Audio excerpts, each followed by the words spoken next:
Picture standing on Pluto and looking for the sun. You find it, but it looks like nothing more than a bright star.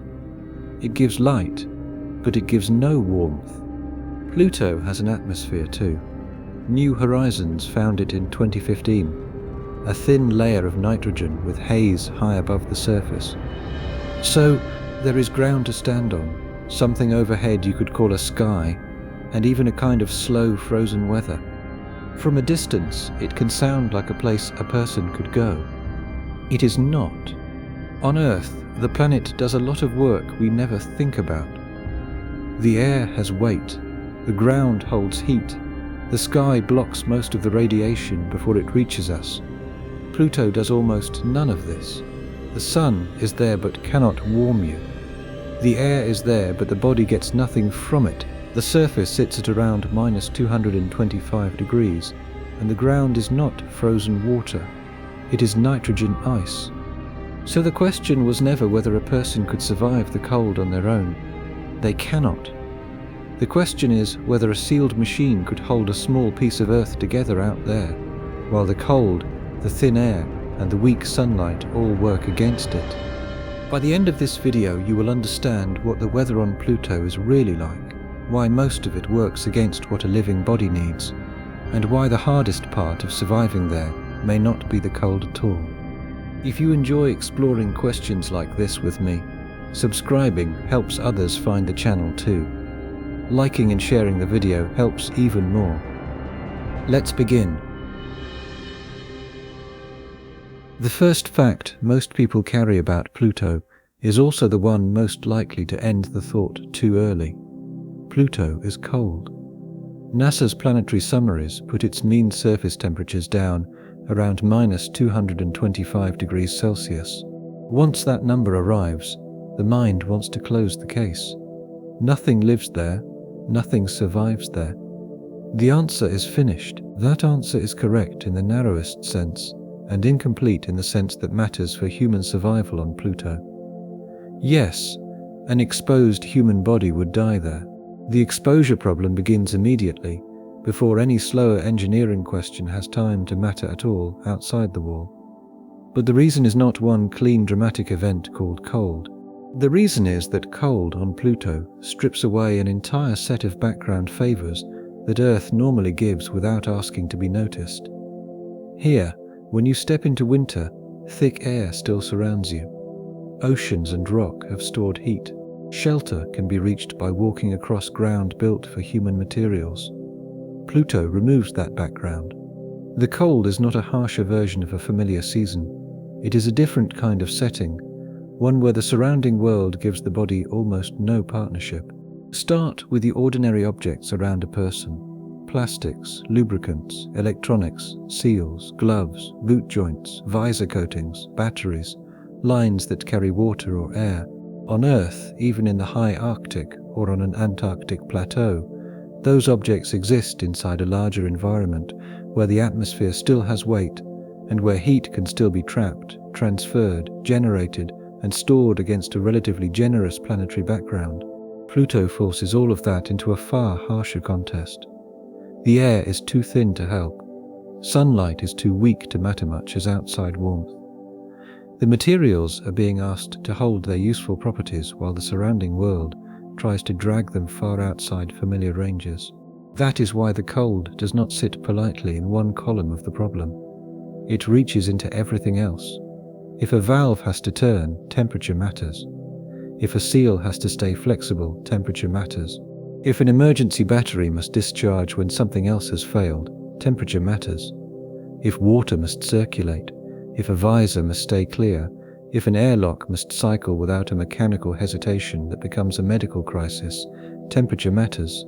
The body itself is only one system in a chain of systems, and on Pluto the chain is as important as the body because the chain is the only thing holding Earth conditions in place. NASA's life support material helps frame this correctly. Human survival away from Earth never depends on one variable at a time. It depends on environmental control, pressure management, air quality, water recovery, temperature stability, fault monitoring, and the ability to keep each of those working when something else starts to drift. Pluto turns that general truth into something more severe because the outside offers almost no slack. If a habitat on a more forgiving world loses heat, it still loses heat into a place with some pressure and some environmental cushion. A Pluto habitat loses heat into a night-cold void wrapped in a microbar atmosphere. The numbers are not the whole story, but they explain why the machine has to do so much of the work alone. There is another correction hidden inside the word cold. On Earth, cold often feels like an enemy that attacks the skin first. Wind chill, numb fingers, frozen air in the lungs, pain that announces itself clearly. Pluto moves some of the danger away from sensation and into dependency. You do not step outside and fight the weather with grit. You remain alive only while the suit keeps making a tiny pocket of Earth around you and while the habitat keeps making a larger one behind it. The first mercy there is not courage or endurance. The first mercy is containment. Imagine lowering a gloved hand toward the surface. The ground beneath it is not frozen water, snow in any familiar sense. Large regions are nitrogen ice.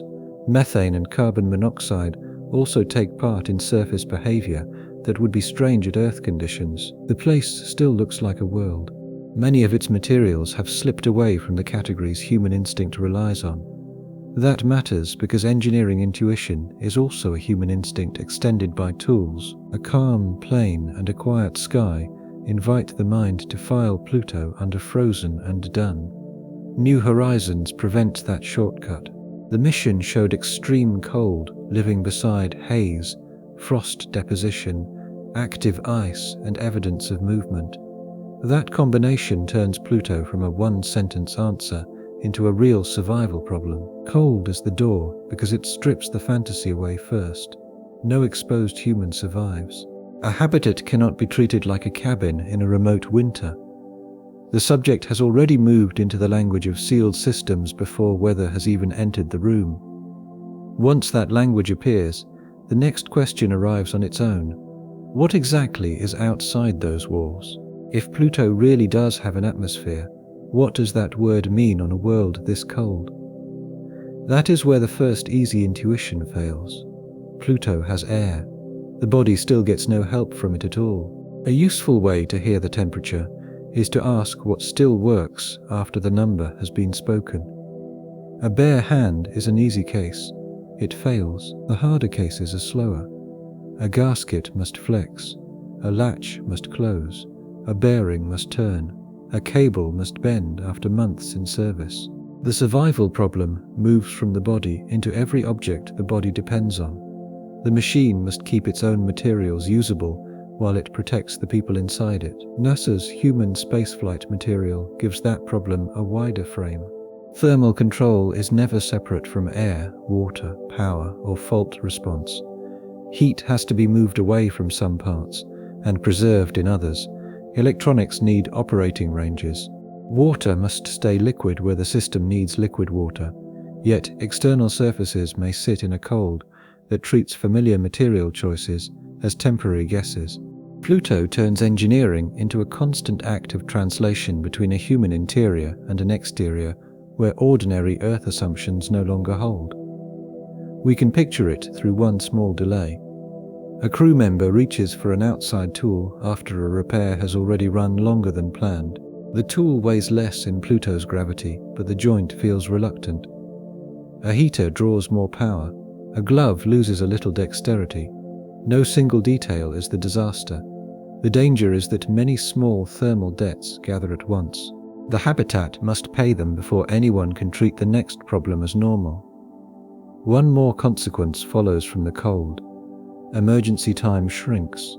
On Earth, a failed heater can still leave time for blankets, doors, repair crews, and the stored warmth of a building. On Pluto, the habitat is the warmth. A thermal failure begins spending the crew's future as soon as it starts. That does not mean instant disaster in every case. Good design would create reserves. It means the reserves are not casual. They are engineered time, purchased in advance by insulation, power, redundancy, and careful monitoring. Every margin has to be made before the emergency because the outside will not donate one. This is why cold belongs at the start but cannot be allowed to end the answer. It opens the survival ledger. The next entry is pressure, and pressure is the place where the word atmosphere becomes most dangerous. There is a quiet reason this cold still belongs in a Pluto weather story. Weather usually sounds like something outside the body, but on Pluto, the body survives only through hardware that must hold a different climate around it. A heater is not comfort. It is a line between chemistry that works and chemistry that begins to fail. That line would have to be watched constantly. Thermal control would not be a background utility that disappears when it is working well. It would be one of the base's senses. If a pipe cools too far, if a battery loses performance, if a hatch seal stiffens, the world has found a way to enter the system without opening the wall. A second thermal lesson sits inside maintenance. Cold changes planning before it changes hardware. Crews would not wait for a part to feel wrong. They would track cycles, exposure time, heater use, and small signs of stiffness, because a repair that begins late can become a repair that costs too much. This turns winter into accounting. Each outside contact with Pluto spends a little stored control. Each protected line and warmed fitting is a choice made against the background cold. The habitat survives by treating those choices as ordinary work, not as rare drama. Pluto does have an atmosphere, and that single sentence is one of the most misleading comforting facts in planetary science. New Horizons, mission material, and NASA's atmosphere releases describe a nitrogen-rich atmosphere with surface pressure around 10 to 11 microbars. That pressure is not a weakened version of Earth weather. It is not thin alpine air. No body could negotiate with it for a breath or for a brief exposed sprint to shelter. The atmosphere is real in the scientific sense. Its structure reaches far above the surface. Haze appears within it. Surface volatiles interact with it. Yet for a person standing on Pluto, the ordinary favors packed inside the word air would still be missing. On Earth, air performs several quiet jobs before anyone names them. Lungs receive oxygen from it. The body receives pressure from it. Heat moves through it near the skin. Weather becomes readable through sound, cloud, moisture, and moving wind. Pluto's atmosphere does a different job. It can matter to chemistry and appearance while failing almost every human need at once. This is the first major correction, and it changes everything that follows. When people hear that Pluto has weather, the imagination wants to smuggle in the rest of the Earth package. It expects air with push, cloud, and touch. The correct picture is stranger. Pluto has atmosphere enough for haze and volatile exchange. It does not have atmosphere enough for a human body to treat the outside as even minimally negotiable. The scientific truth and the survival truth point in opposite emotional directions. One says Pluto is more active than expected. The other says none of that activity makes the world kind. That distinction reaches straight into habitat design. A house on Earth is not a pressure vessel. It sits inside a pressure vessel called the atmosphere. The walls are there for weather, privacy, temperature control, and structure, but the outside world is still a breathable place. A Pluto habitat cannot borrow that assumption for a second. It must supply pressure itself, hold it, monitor it, cycle it through airlocks, and respond to any loss before the rest of the life support chain starts to fail. If you imagine a base there as a remote polar station, the image fails immediately. The better image is a spacecraft that landed and then discovered it had to stay alive for years while sitting on one of the least forgiving surfaces in the outer solar system. The pressure difference also changes what exposure means. People often reduce space survival to breathing, but pressure is wider than breathing. Tissues, fluids, air exchange, suit behavior, and emergency procedure margins all depend on it. The body is built for a very narrow set of surrounding conditions. Pluto does not offer those conditions in any diluted natural form. It offers a real atmosphere that is practically useless to the exposed body at the very moment it remains scientifically rich enough to do interesting planetary work. That richness is why the atmosphere cannot be dismissed. NASA's New Horizons coverage showed that Pluto's atmosphere extends far above the surface and contains multiple haze layers. Mission summaries tie it to volatile transport and to a surface that is not inert. The atmosphere matters because it helps make Pluto Pluto. It gives the world a sky that can interact with sunlight, chemistry, and topography. It helps explain why methane frost can gather on high terrain, and why the surface cannot be treated as a mute slab. In other words, the air can be too thin to help a human and still be thick enough to matter greatly for the world. That is the hard picture to carry. Air can be present without being usable. A sky can be active without being protective. Weather can be real without offering anything the body would call shelter. Once that picture clicks, Pluto becomes both more vivid and less forgiving. The old neat categories stop working. Pluto is not a bare rock with nothing happening above it, nor is it a remote cold Earth with a bad winter. It has enough atmosphere to complicate the surface and nowhere near enough atmosphere to protect life. Imagine the wall of the habitat again with this correction in mind. On one side is warmth, pressure, filtered air, controlled water, stored energy, and the fragile simulation of Earth that the crew must maintain. On the other side is a nitrogen atmosphere that can build haze and shape frost while remaining almost no help at all. The pressure wall stops being a simple barrier and starts looking like the first true frontier. Everything required for human metabolism stays on one side. Everything scientifically interesting but biologically useless remains on the other. Once that is clear, the next misleading word has to be translated with the same discipline. If Pluto has air-like behavior without usable air, then weather on Pluto cannot mean what weather usually means to us either. The 10 or 11 microbar figure deserves time because it breaks a familiar scale. A microbar is not a level of air that a body experiences as thin mountain atmosphere. It belongs close to vacuum in the human sense. The number lets Pluto keep a scientific atmosphere while denying the body the everyday fact of being surrounded. That split is the central pressure paradox. The planet has enough gas to be interesting and far too little to be kind. New Horizons made the atmosphere visible by showing haze high above the world. That image matters because it stops the atmosphere from becoming an empty abstraction. Something there scatters light. Something there has structure. Still, a haze layer is not a weather blanket for human skin. It is evidence that Pluto's atmosphere participates in planetary processes, while leaving a person almost completely dependent on a suit or habitat for pressure. This distinction also changes how a leak would feel in the imagination. A leak in an Earth building is damage. A leak in a Pluto habitat is a door opening toward a pressure regime the body cannot use. The wall does more than keep bad weather outside. It keeps one physical world from entering another. On Pluto, the word outside means a place where the atmosphere exists for the planet and not for us. The pressure number also changes sound and communication outside. A human would not be standing in a normal acoustic world. The suit would create its own small space for voice and warning. The outside atmosphere would not carry ordinary environmental cues in the way our ears expect. That matters because survival is partly perception.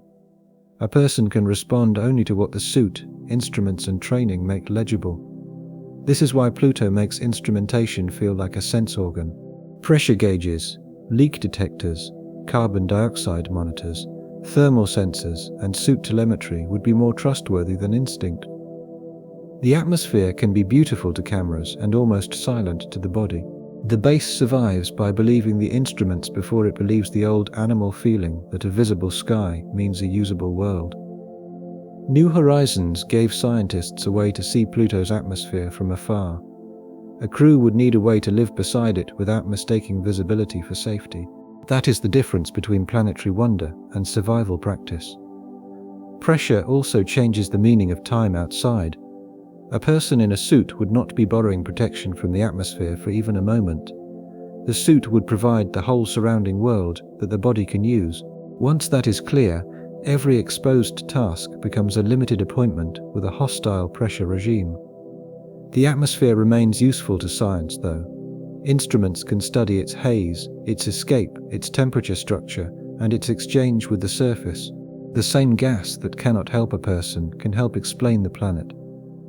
That split is exactly why Pluto stays interesting and dangerous at once.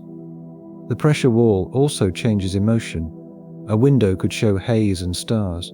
The view might look calm enough to trust. Yet every calm view would be separated from the body by a system that cannot be allowed to become ordinary in the crew's mind. That is the strange discipline of Pluto. Beauty stays outside, biology stays inside. The atmosphere can be studied through glass and instruments, but the person remains alive because the glass and instruments are backed by pressure, pumps, seals, and power. Say the word weather, and the mind rushes to a planet with thick air. We picture cloud fronts, rain bands, pressure drops, blowing snow, mist on the skin, and a horizon that darkens before trouble arrives. Those images are so old and so human that it feels almost unfair to ask the word to mean anything else.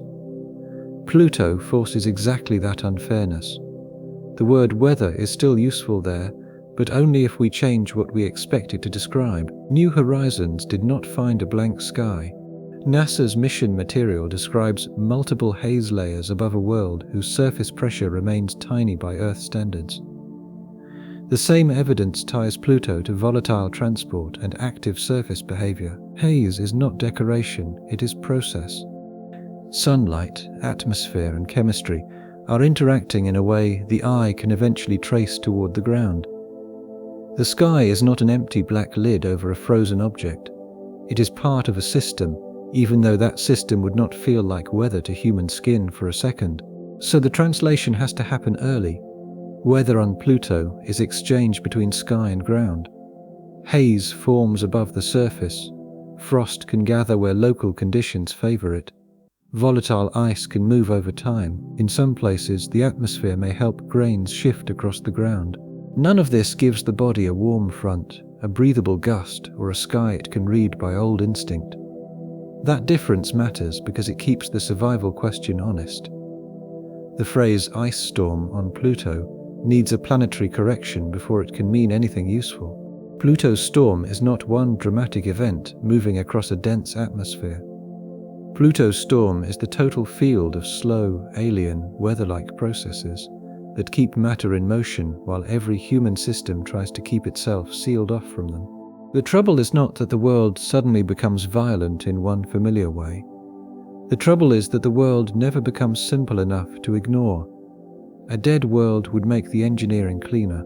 It would still be cold, dim, and distant, but at least the surface and sky could be treated mostly as background. Pluto denies that simplicity. Haze points to activity above the ground. Methane frost links atmosphere to terrain. Mobile ices make the floor part of the problem. Dunes show that a microbar atmosphere can still leave marks when the materials and conditions allow it. Language has to stay careful because Earth words are powerful. Snow, storm, wind, weather, atmosphere. Each one can mislead if it arrives without its Pluto-specific correction nearby. The safest habit is to keep the correction close to the first use. Pluto has weather, but not weather the body knows how to read. Pluto has atmosphere, but not air the lungs can use. Pluto can show snow like frost, but not the kind of mountain winter that invites a cabin and a walk. Pluto can move grains, but not by becoming a dense storm world. Once the translation is accepted, the planet gets richer. Haze stops looking like a weak substitute for weather and starts looking like weather under outer solar system conditions. The phrase ice storm turns from exaggeration into a precise physical question. A person no longer asks whether Pluto is active enough to count. The better question becomes what those active processes mean for a human base whose only chance is to stay radically artificial. This is also where the visual evidence becomes important. Scientific words can feel distant until one object carries them. Pluto gives us that object in the bright frost on high terrain. It looks close enough to Earth snow to catch the mind, and strange enough to break the comparison a second later. That is exactly the kind of evidence this story needs. One visible clue that Pluto's weather is real, followed by one immediate reminder that the clue does not make Pluto familiar. The mountains are where the atmosphere stops being abstract and starts leaving a mark. JPL's methane frost images are not a side detail. They are one of the cleanest pieces of evidence that Pluto's sky and ground are in conversation. New Horizons is useful here because it gives weather a source instead of a mood. The mission saw haze and a surface shaped by volatile materials. NASA's Pluto summaries describe activity that links atmosphere and ground. We do not need to imagine rolling cloud banks to make the case. The evidence is quieter than that, and better. It shows an atmosphere that can take part in chemistry, light scattering, frost patterns, and surface exchange while remaining too thin to protect a body. The word volatile helps, but only after the plain meaning is clear. A volatile material is one that can move between states under the temperatures and pressures of that world. On Pluto, nitrogen, methane, and carbon monoxide are not background names from a chemistry list. They are part of the active surface. Some can sit as ice, some can enter the atmosphere, and some can return to the ground. The familiar picture of weather as moving water has to be replaced by a colder exchange involving materials that behave very differently there. The phrase frozen weather is more honest than it first sounds. It points to motion without promising warmth. It points to exchange without promising a storm a human body would recognize. Hold that correction, and Pluto stops being a cheap contradiction. Weather has to be defined by what the planet does, not by what human skin expects. This is also why the first minutes on Pluto would need plain language rather than dramatic language. If someone says storm too loosely, the mind fills in thick air. If someone says snow too loosely, the mind fills in water and mountain weather. If someone says atmosphere too loosely, the mind fills in breath. The better habit is to attach the correction to the word. Pluto's storm is a set of frozen exchanges. Pluto's snow-like deposit is methane frost on terrain. Pluto's atmosphere is real for Pluto and almost useless for exposed people. Once those corrections are close together, the story can keep its promise without smuggling in Earth. A base would live or die by that same discipline. Crew decisions would have to separate resemblance from function. If a surface looks like snow, the question is not whether it feels like snow. The question is what it is made of, how it got there, how it changes, and what it does to the hardware that has to remain outside. A human base would need this vocabulary discipline because operations depend on what the words allow people to assume. If the crew says snow, they must know whether they mean water snow, methane frost, or a visual comparison. If they say wind, they must know whether they mean a force on a suit or a process able to move tiny grains over time. Good survival language is plain because plain language keeps the boundary visible. The world outside can be active without being familiar. It can be beautiful without being safe. It can offer evidence while offering no comfort at all. The phrase weather without earth weather should feel less like a trick by now. It is a practical warning. A familiar word has been kept, but its physical contents have changed.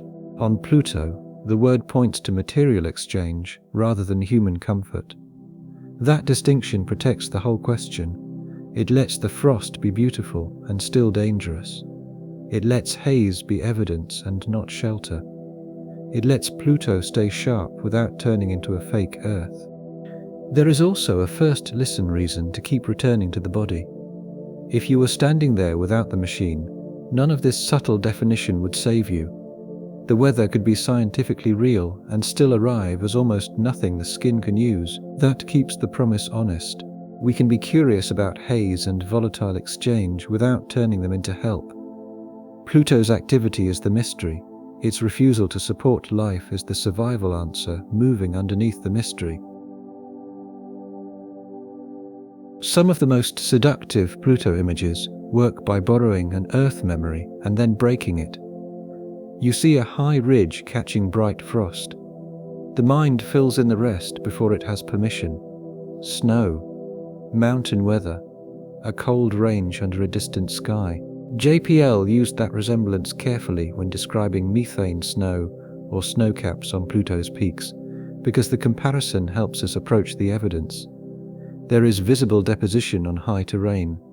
The atmosphere and the topography are interacting. Something in the sky is ending up on the ground in a patterned way. All of that is useful. What becomes dangerous is letting the Earth memory keep going after its job is done. On Earth, snow on peaks suggests a whole system we understand almost without thinking. Moist air rises, it cools, water condenses, storm patterns feed the cycle. Gravity, temperature, and pressure operate inside a deep atmosphere that the human body also shares. Pluto's methane frost is not that. The source material ties it to condensation and deposition under Pluto conditions, not to ski weather, heavy cloud, or the lived experience of snow in breathable air. The visual rhyme with Earth is real, while the physical meaning is different. That difference is what makes the frost so valuable here. It proves that Pluto's atmosphere leaves visible consequences. The sky is not a neutral black shell. It is active enough to take part in a pattern the eye can see. That kind of visible proof matters because it gives the mind something to hold while the science stays disciplined. Pluto has weather-like behavior, and the mountains were part of the evidence. For survival, though, the same beauty becomes a warning rather than a comfort. If methane frost gathers on high terrain, then local conditions matter. Slope, elevation, temperature behavior, exposure and chemistry all become part of the operating environment. A ridge that looks strong in a still image may also be telling you that this site participates in deposition patterns you do not yet fully control. A habitat planner would not stop at the beauty of the scene. They would ask what the frost implies about long-term maintenance, about local surface conditions, and about how often the environment will place some new burden on exposed equipment.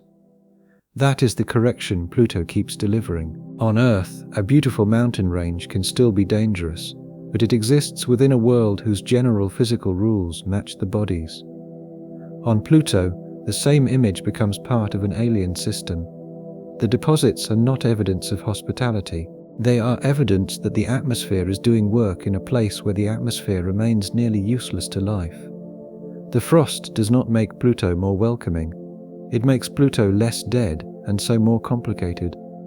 It also helps define what a storm can mean on Pluto. If the claim were a dramatic whiteout, the mountains would expose the lie. But if the claim is frozen weather in Pluto's own terms, the mountains become one of the strongest exhibits in the case. Something is condensing, something is settling, the terrain is participating. The world is active in ways most people do not expect from a place so far from the sun. There is a second lesson hidden in the frost, and it is easy to miss because the image is so striking. Pluto's dangers do not arrive as one clean enemy. Frost, haze, active ices, weak sunlight, low pressure, low gravity, and distance do not line up into a cinematic attack. They form a field of pressure around every human-made system. The frost matters because it turns one part of that field visible. It is a reminder that the environment is still modifying itself, and so still modifying the demands placed on any machine that tries to survive there. Imagine a sealed habitat perched near those high regions. The appeal would be obvious. A crew would look out across one of the strangest views any human settlement could have. The same site would inherit deposition, exposure, terrain complexity, and outside maintenance, in a place where each trip beyond the wall costs energy and risk. Pluto makes engineering choose between dramatic pictures and quiet margins long before any crew ever arrives. The frost proves that the ground and sky are linked. The next surprise is that the ground itself is not as still as the first glance suggests. Once that thought lands, Pluto stops looking like a frozen floor and starts looking like a system with motion under the surface logic. JPL's image releases give the frost a useful edge because they keep the evidence anchored in a place. We are not speaking about a vague seasonal mood. Bright material sits on high terrain and is tied to methane under Pluto conditions. That lets the mind stand somewhere. Picture a ridge with pale frost, a slope falling away, and the far sun above it. The scene feels almost familiar until the chemistry pulls it away from Earth. Topography changes the survival problem. A flat map of hazards is too simple. Elevation can affect where deposits appear.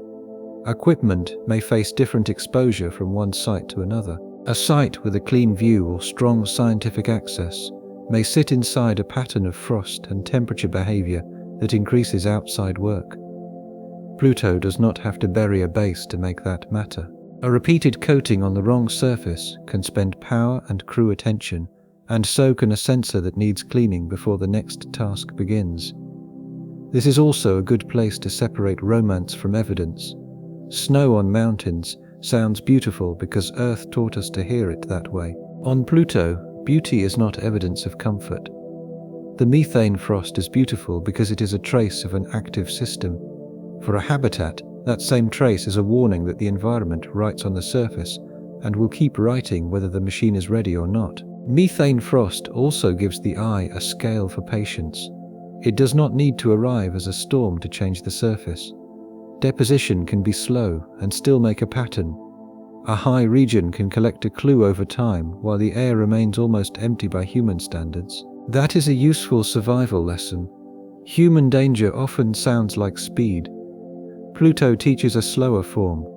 Across many quiet cycles, an exposed surface can become harder to work with. Camera clarity can fade. Footpaths can demand more care. Radiators or panels may need attention sooner than the crew hoped. None of this needs to be dramatic. It only needs to keep spending limited time. The frost on the heights is so powerful because it compresses the whole contradiction. Pluto is active enough to write a visible mark on its terrain. That mark still does not warm the habitat or give anyone air. It makes the world more knowable and less simple at the same time. For a person inside a habitat, the frost would also become a calendar of work. Material that gathers on an exposed surface may require inspection. A window or sensor can lose clarity slowly enough that the problem feels ordinary until it interrupts a task. Routes that seemed simple on a mission plan can become slower when local deposits make each step more deliberate. That is a modest claim, and the modesty matters. No source says a Pluto base would be destroyed by methane frost. The evidence supports a narrower lesson. Frost proves interaction between atmosphere and terrain, and interaction means the outside will keep adding details to the maintenance ledger. One reason the frost image works so well is that it carries scale. A tiny molecule has moved through a planetary setting and ended up as a mark on a mountain. That is weather in a Pluto key. For a habitat, scale moves in the other direction. Planetary process becomes local Cora. Surface deposit becomes maintenance task. What looks like a beautiful clue in an image becomes something a crew must measure before trusting the next outing. Sputnik Planitia is one of those planetary features that seems to settle the mind before it should. It spreads across Pluto's famous heart-shaped region with such broad, pale calm that the first emotional reading is stability. Here is the floor. Here is the frozen basin. Here is the plane that has already finished becoming what it is. New Horizons changed that reading. NASA's mission summaries and related Pluto material point to active volatile transport and to mobile nitrogen and carbon monoxide ices. The world is not simply coated in frozen stuff. Some of that stuff behaves in ways that keep the surface dynamic. That matters because the word ice is dangerously familiar. On Earth, it usually suggests frozen water and a set of intuitive mechanical habits built from rivers, lakes, glaciers, roads, and winter ground. Pluto breaks those habits at the material level. At Pluto temperatures, substances that are gases here can become ices there.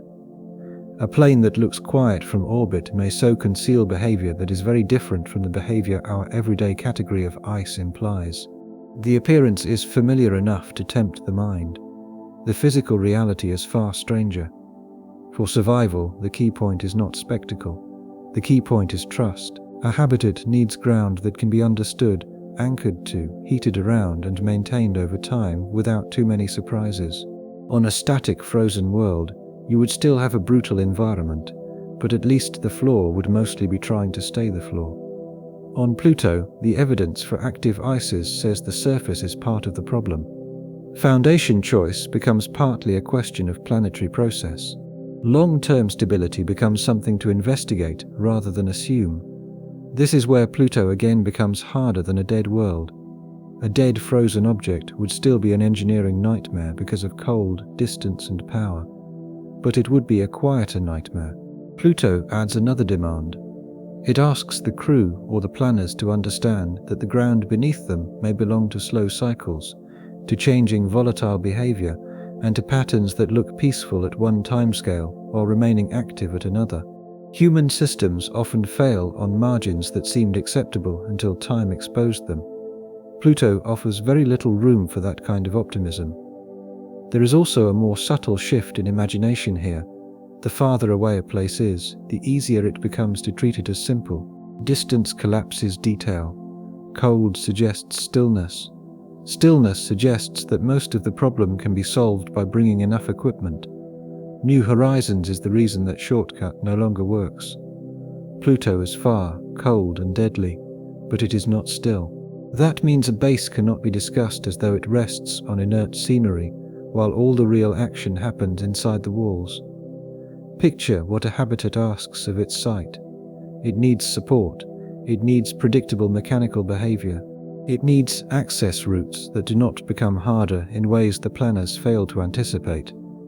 It needs some confidence that accumulated surface material, changing frost, and local volatile behavior will not keep adding new chores to an already overburdened maintenance schedule. The more the surface behaves like a participating system, the more every siting decision becomes provisional. That does not mean the ground is constantly dramatic.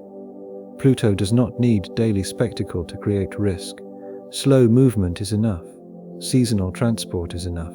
A surface that changes in ways a human mission cannot easily observe in real time is enough. The harshness comes from how many other burdens already exist. Weak sunlight, low pressure, and vast distance leave little margin for being wrong about the floor beneath the habitat. The emotional lesson is simple and severe. Pluto is not a frozen backdrop with interesting sky effects. It is a world where even the quiet plane may still be doing planetary work. And once the mind accepts moving ices, one of the oddest results of the New Horizons era becomes easier to hear without exaggerating it. If methane ice grains can be transported into dune fields under Pluto conditions, then thin air has to be rethought one more time. The heart-shaped basin also changes the timescale of the story. A person looking out a window would not watch a plane flow like a river. That is not the point.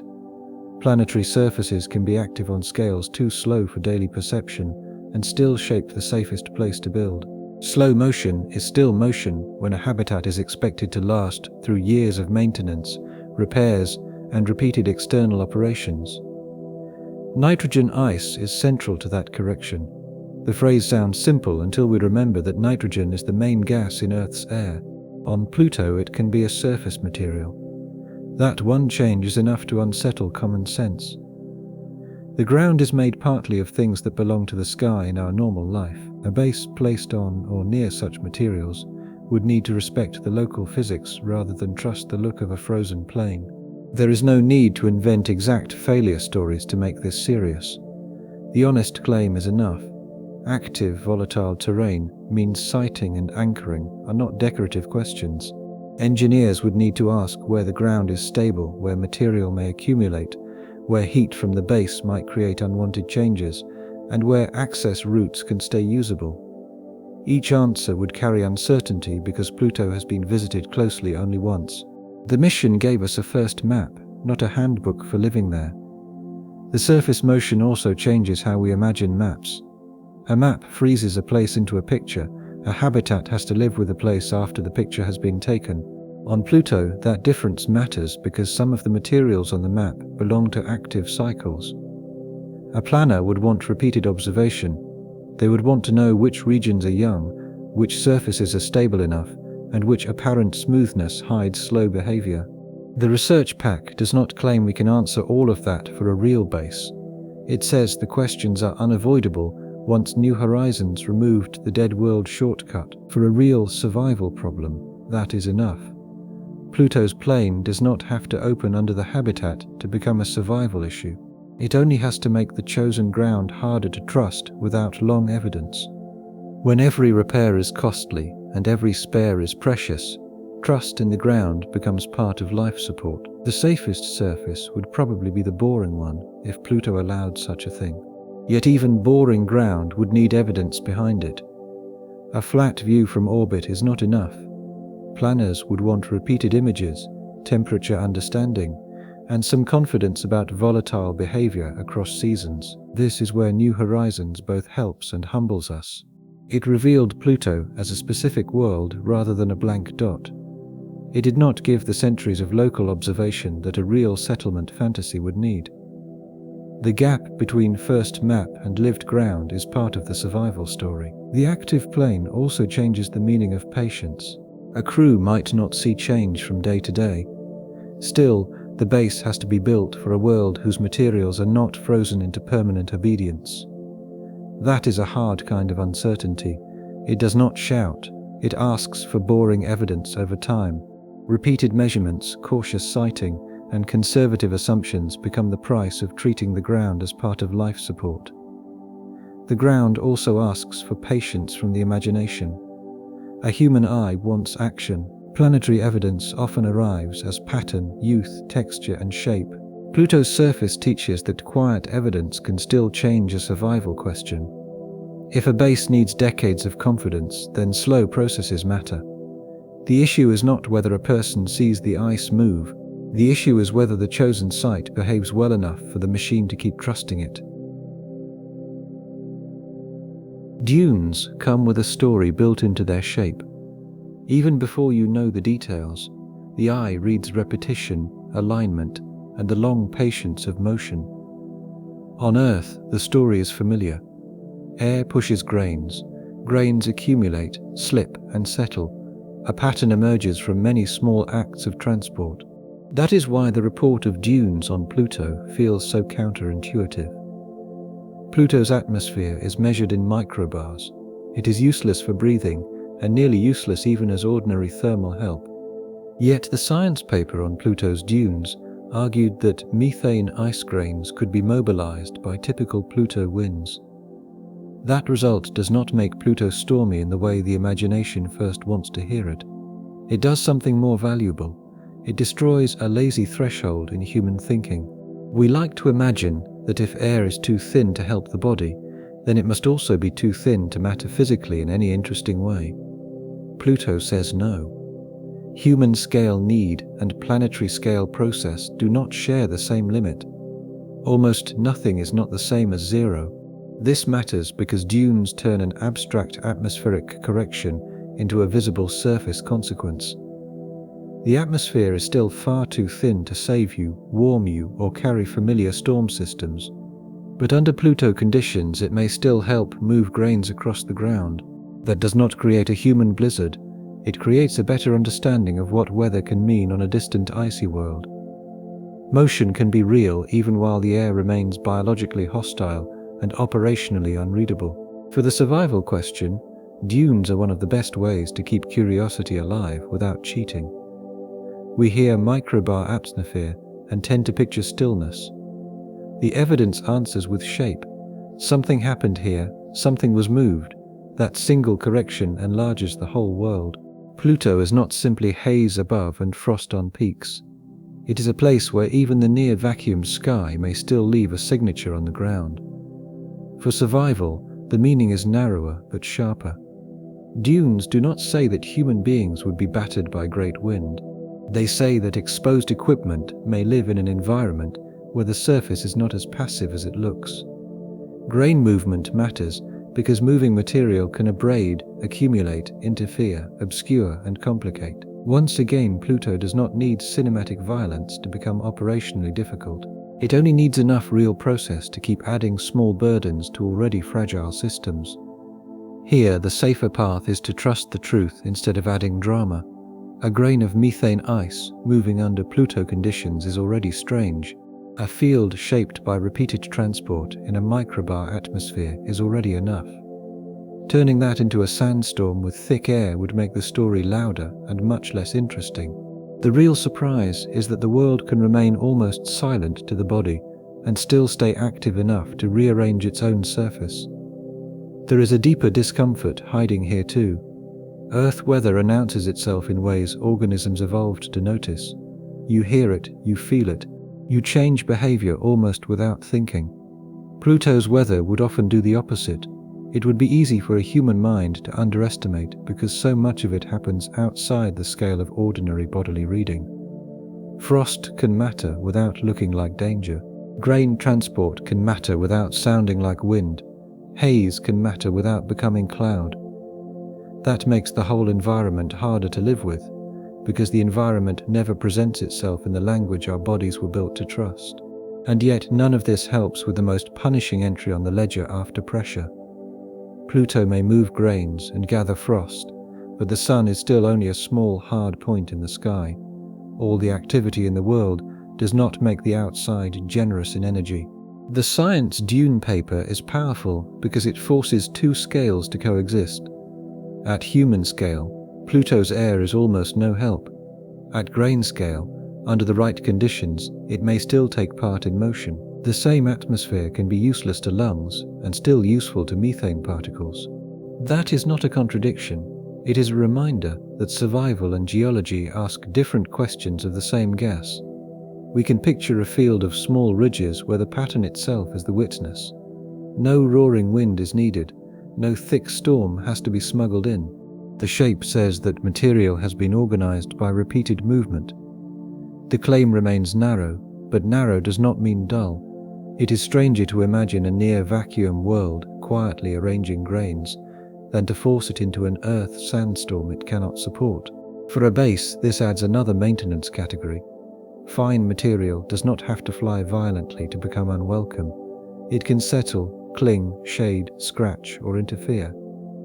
It can change how often equipment must be checked. It can turn a harmless-looking exterior surface into another place where the environment spends human time. On Pluto, the storm is often a bookkeeping problem written in ice and dust, rather than a dramatic scene on the horizon. The dunes also help answer a quiet objection. If Pluto's air is so thin, why keep talking about weather at all? Because the evidence shows that thin does not mean irrelevant. The word weather is being used carefully for exchange and movement, not for comfort. A human body asks for pressure and warmth. A methane grain asks a different question. Can it be lifted or nudged under the conditions around it? The science paper makes that second question worth taking seriously. The result is not a rescue for the body. It is a warning for the imagination. Pluto's atmosphere fails one test while passing another. That is the kind of planet that can fool us. We might call it too thin and move on. The surface patterns answer that the world is still doing work. A base would have to respect the work even when the work happens quietly. Dunes also change the emotional temperature of the evidence. They are not loud. They do not need to be. Their force comes from quiet contradiction. A world with almost no useful air can still arrange material into patterns that look like motion written across the ground. That kind of evidence is perfect for Pluto because it denies both easy answers. The atmosphere is not strong enough to comfort life. It is also not so absent that the surface can be dismissed as frozen silence. The base has to live between those two truths. Grain transport also helps keep the survival answer from becoming too simple. The air cannot help a human breathe, yet it may help shape the ground. Those two facts have to remain side by side. If the base ignores the second fact, it underestimates Pluto. If it forgets the first, it romanticizes the atmosphere. Survival depends on holding both truths at once. A dune field also changes how a habitat would read the horizon. The danger may not be a visible wall of motion. It may be the fact that a surface once assumed still is able to reorganize small material. That is a different kind of attention. The crew would not listen for a storm roar. They would look for changes in deposits, small shifts near equipment, and the slow evidence that the outside keeps taking part in the work. Pluto is not black in the simple storybook sense. The sun does reach it. NASA's Pluto facts and Pluto time framing make that visible. From Pluto, the sun is still bright enough to be unmistakable. It just no longer behaves like the dominant, generous star that Earth-based intuition assumes. At nearly 39 astronomical units on average, sunlight arrives with only a tiny fraction of its strength at Earth. The inverse square law is not an abstract school formula there. It is a survival condition. Distance has converted the sky from a daily gift into a faint contribution. That single change spreads everywhere. Heat becomes harder because the outside world contributes almost nothing. Lighting becomes something the habitat must manufacture and preserve. Thermal losses matter more because replenishment is weak. Any base discussion that skips quickly past energy is no longer honest. Warmth, pumping, filtration, monitoring, communication, computation, water recovery, air cycling, medical margin, and emergency reserve all converge on the same blunt question. Where does the power come from, and how much of it can the system lose before survival itself narrows? This is where many imagined outposts reveal how thin they are. It is easy to draw walls, airlocks, bunks, and suits. It is much harder to draw the constant flow of usable energy that keeps the walls from becoming a coffin. On Earth, even in brutal climates, there is still a strong sun above the whole system. Buildings and people exist inside a broader energy bath. On Pluto, the habitat would be living on rationed advantage from the first second. The outside is not just cold, the outside is stingy. That stinginess couples directly to weather. If frost accumulates somewhere important, power must help remove or work around it. If exposed maintenance takes longer under weak light, power pays for that time in heating, suit systems, and lost margin. If any site choice increases the burden of outside work, the energy cost rises with it. Pluto's weather, in its real translated sense, never acts alone. It joins the darkness and makes every problem more expensive. The correction has to be careful here too. Weak sunlight is not the same as no sunlight. Pluto is dim, not erased, but dimness at this scale is already enough to change the whole engineering character of a base. The easy fantasy in which ordinary solar infrastructure solves the outside energy problem breaks almost at once. The habitat wants something stronger than ordinary convenience. It wants continuous dependable power in a setting that offers very little slack for interruption. The emotional result is harsher than the number alone suggests. Stand on an Earth street at midday and almost every object around you is participating in a planetary abundance of light and heat. Water cycles inside that light, surfaces store it, air moves because of it, infrastructures quietly assumes it. Pluto takes the same cosmic source and strips most of that generosity away. The sun remains visible enough to make the scene beautiful. It no longer behaves like the kind of partner human habitats are used to having. That changes the feeling of mistakes. A damaged heater is one thing in an environment that still has energy overhead. It is another thing entirely in a place where every watt has to work hard and where replacement cannot arrive quickly from Earth. A blocked line, a failed battery, a thermal loop that begins to drift, contamination on external gear, added maintenance time because of frost or darkness.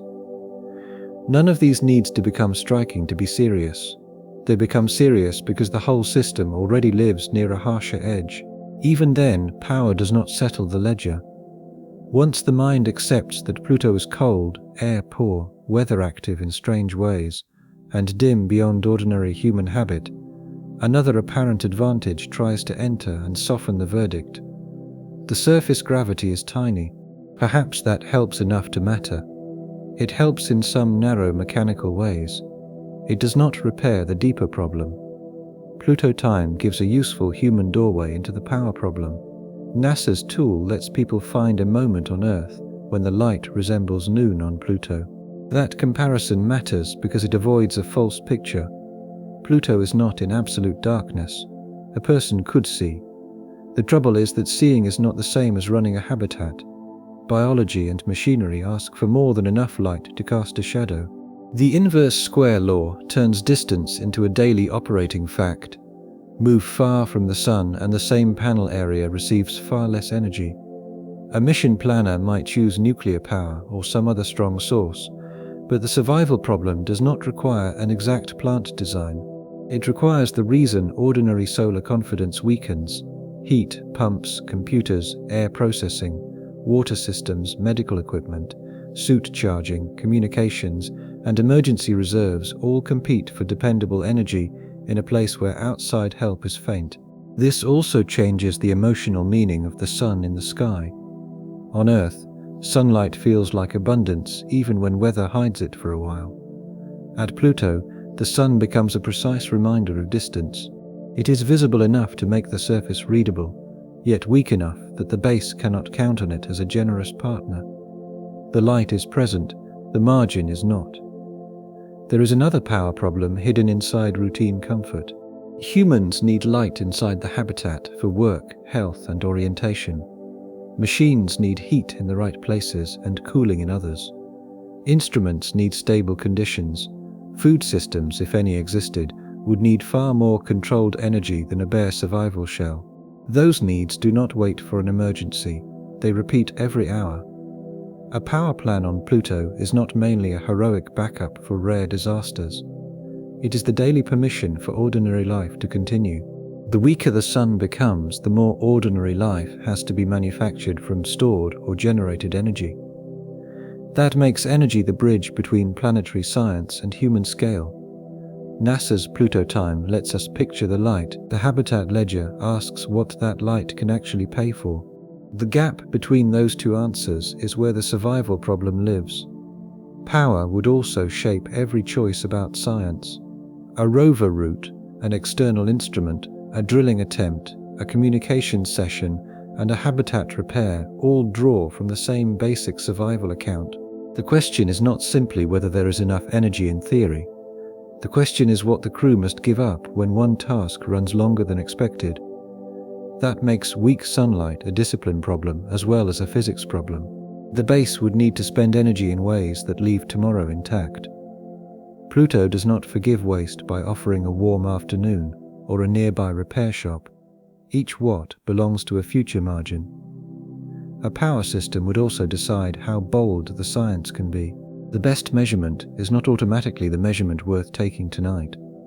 If an outside instrument requires heat, communications, and a long suit operation, then power becomes part of the scientific decision. This is not a failure of curiosity. It is curiosity made honest by distance. Pluto would reward careful questions because careless questions would spend the future too quickly. Power also decides how forgiving the schedule can be. If an external task takes longer, the cost appears in heat, suit reserves, communications, and recovery time. A weak sun makes delay more expensive because stored or generated energy must cover the difference. That creates a quieter kind of pressure than cold or vacuum. It is the pressure of planning. The base must think about tomorrow while spending energy tonight. Low gravity is one of those features that sounds generous before the body has to live inside it. NASA's Pluto facts make the scale plain. A person on Pluto would weigh far less than the same person on Earth. Heavy loads might be easier to lift, and a step could carry farther. After the burdens of cold and pressure, low gravity can look like the first term on the Pluto ledger that belongs in the human favor column. That appearance is too simple. NASA's human spaceflight hazard work is why that easy optimism needs to stop. The body does not perform equally well under any arbitrary gravitational load. Bones, muscles, circulation, orientation, balance, and routine maintenance all assume a force environment shaped by Earth. Reduced gravity may make some mechanical actions easier while turning long-term health into a different and less familiar burden. On Pluto, the body would not be discovering comfort. It would be discovering yet another variable that has to be managed from inside the habitat and the mission plan. That matters because Pluto keeps punishing single-variable thinking. Yes, some lifting tasks may become easier. Moving a mass that is already supported may be less demanding in one obvious sense. But none of that cancels the pressure wall, the thermal burden, the weak sunlight, or the fragility of exposure. A lighter tool is still carried by a person in a suit, and the suit is still tied to a habitat whose entire reason for existing is to keep the person alive for another hour. Low gravity changes the feel of some work. It does not change what the work depends on. There is also a trap of mood here. Low gravity looks cinematic. It invites the mind to imagine long floating strides beneath a strange sky. That picture is real enough to tempt us, but it can hide the cost structure behind it. The body in that easy stride remains inside a pressure garment. Warmth, oxygen, stable power, and a functioning return path still decide whether the walk continues. The habitat behind the walker remains a small manufactured earth holding its line against a severe environment. Smooth motion does not make the world gentle. In fact, the contrast may sharpen the verdict. Pluto can offer motion that feels easier, while the survival system remains brutally difficult. That makes the planet more psychologically treacherous. It can appear inviting in one narrow mechanical sense, while remaining deeply uninviting in every biological and infrastructural sense that matters. The surface does not become a place for free exploration just because weight changes. This is also the point where the center of the story shifts. Up to now we have been following the body outward, asking what the world does to exposed human flesh and to the tools meant to protect it. Pluto's gravity helps us notice the limit of that framing. The deeper question is no longer whether a person could move attractively across the surface. The deeper question is whether the machine behind that motion can keep manufacturing the hidden earth the person needs. Once the problem is seen that way, the base stops being background and becomes the true protagonist. Walls, seals, filters, airlocks, heat loops, water recovery, diagnostics, spare parts, and fault procedures are no longer support details. They are the main event. Pluto is not mainly a place for a human body to conquer. Pluto is mainly a place where a sealed system has to keep refusing the outside world every minute it wants its passengers to remain alive. That is why the best image from here onward is not an explorer on a plane. It is a pressure wall holding warmth, breath, and liquid water against a place that provides none of those things naturally. Low gravity makes some tasks easier to picture. It does not rescue the body from its dependence on that wall. The same planet that allows a long, slow jump still offers almost no usable air, almost no outside heat, weak sunlight, active frost and grain transport, and a rescue distance so great that local error becomes destiny. Once the habitat takes center stage, the word shelter has to be retired in its ordinary sense. A Pluto habitat is not a building in a bad climate. It is an artificial world that cannot stop working. Pluto's gravity can still help in narrow ways. Moving equipment may require less force against weight. A suited worker might lift an object that would be awkward on Earth. Materials placed on the ground may press down with less load. Those are real advantages. The correction is that weight is only one part of work. Mass remains mass. Inertia remains real. A heavy object may weigh less, but it can still be hard to control when gloves, limited visibility, suit joints, and time pressure are involved. The body is the other side of the problem. NASA's gravity field hazard material does not give us a tidy Pluto forecast, and that absence matters. We know altered gravity changes the human body in spaceflight settings. We do not know how long-term life under Pluto's tiny gravity would settle into health, weakness, adaptation, or new medical burden. That question has to stay open instead of turning low gravity into a clean gift. So the best way to use gravity is as a test of optimism. If even Pluto's apparent advantage arrives with caveats, then the survival ledger is more severe than the first look suggests. Low weight may make a repair possible, but pressure remains necessary. One kind of strain may fall. Air, warmth, power, and fast help do not appear because gravity is weaker. The person moves in a lighter world while depending on a heavier chain of systems. Low gravity would also shape movement inside the base. Storage, exercise, tool use, sleep, and medical monitoring would all need habits that match the local force. A person could not simply bring an Earth routine and expect the body to remain unchanged. NASA's human body in space material shows how strongly biology responds when the usual loading changes. Pluto is not free fall, but it is far from Earth gravity. That means exercise equipment and medical monitoring would not be optional extras. They would be part of the same system that keeps pressure and air in range. This is why low gravity belongs in the survival ledger rather than in a list of advantages. It can help one movement and complicate a year. It can make a carried object feel light while making the body's long-term maintenance harder to predict. A small mercy can still arrive with a bill. Low gravity might even make some errors less intuitive. A tool that feels easy to lift can still carry momentum. A person who moves farther with each step may need more care near equipment. A fall may be slower, but it can still damage a suit or waste time. The plain lesson is that ease in one dimension can create care in another. Pluto gives with one hand and withholds with several others. That is why the habitat remains central. It is the place where all those trade-offs have to be gathered, measured, and turned into routines people can survive. Gravity also affects repair culture. In a lighter world, some objects will move easily until they do not. A crew would need habits that respect both low weight and real inertia. That is another example of Pluto giving a partial gift. The surface may let a suited person move differently, but the habitat still has to turn that movement into safe work. Without that discipline, an advantage becomes another way to make a mistake. On Earth, a shelter keeps weather out. On Pluto, a habitat has to build a world from scratch and hold it together without pause. NASA's environmental control and life support material makes that distinction plain. A human habitat away from Earth must manage atmosphere composition, pressure, temperature, water recovery, waste handling, filtration, monitoring, and fault response.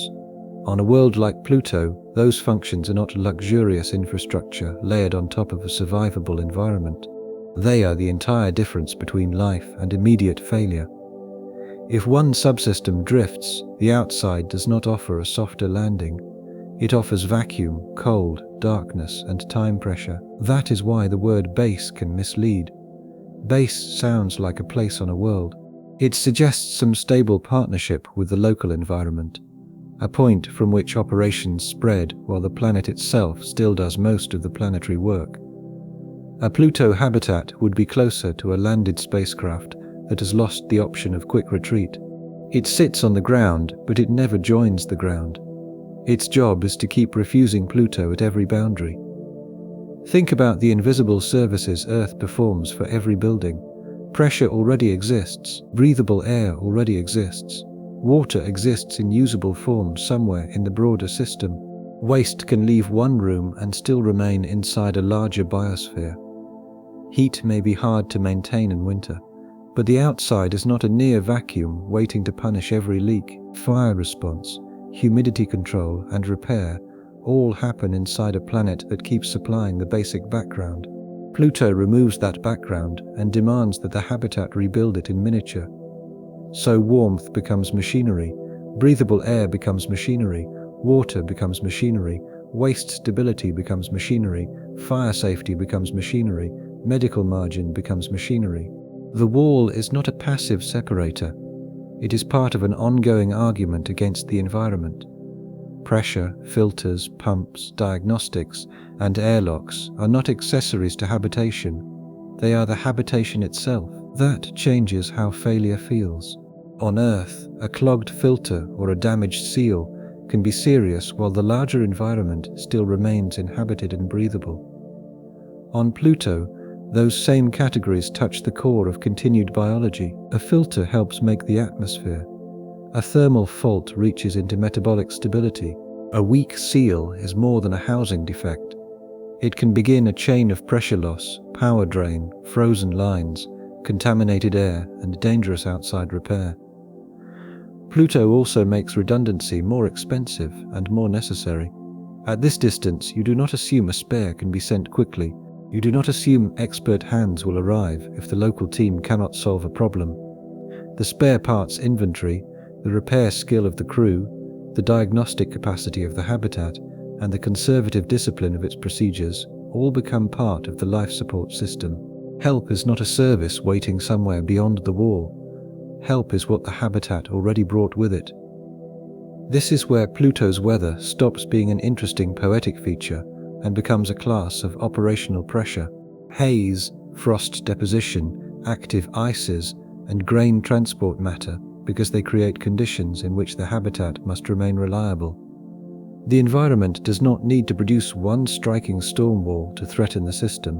It only needs to keep presenting subtle ways for exposed equipment to accumulate burden, for visibility to drop, for local conditions to demand maintenance, and for the outside to remain unreadable to human instinct. The resulting image is severe. A bright pressure vessel sits on a dark nitrogen plain. Warm air remains on one side. Almost no help waits on the other. The adult answer is contained inside that boundary. People survive only while the machine keeps remembering Earth on their behalf. The world outside is not being tamed. It is being excluded, and exclusion cannot remain perfect forever without attention. The hardest moments begin when someone has to leave that sealed refuge and step into a tiny portable version of it just to protect the larger one from drifting toward failure. NASA's ECLSS descriptions are helpful because they make the invisible visible. A habitat has to control cabin atmosphere. It has to remove carbon dioxide, manage trace contaminants, recover water where possible, handle waste, control humidity, regulate temperature, and watch for faults. On Pluto, each of those tasks sits behind a wall facing a world that cannot share the load. The habitat is not a house with advanced equipment.